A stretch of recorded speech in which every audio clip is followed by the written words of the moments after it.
Brick breaking news ৰাতিপুৱা 7:51 অহা এক ডাঙৰ ভূমিকম্পই গোটেই অসম জোকাৰি গ'ল আৰু জোকাৰি যোৱাৰ পাছতেই অসমৰ ঢেকিয়াজুলি আৰু নাৰায়ণপুৰ ঠাইত মাটি ফুটি পানী ওলোৱা দৃশ্য দেখা পোৱা গৈছে আৰু পথাৰৰ মাজত ডাঙৰ ডাঙৰ ফাট মেলা দেখা পোৱা গৈছে। সেই দৃশ্য আমালৈ প্ৰেৰণ কৰিছে এজন বন্ধু।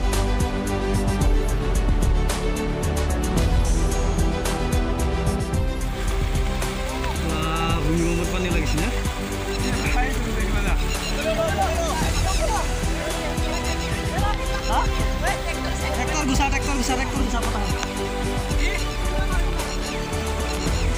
ভূমিকম্পত পানী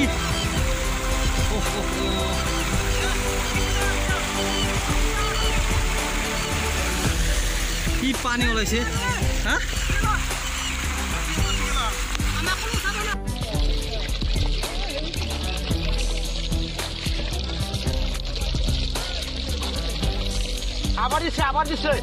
আবার দিছে এই যে ও ভাগ ভাগ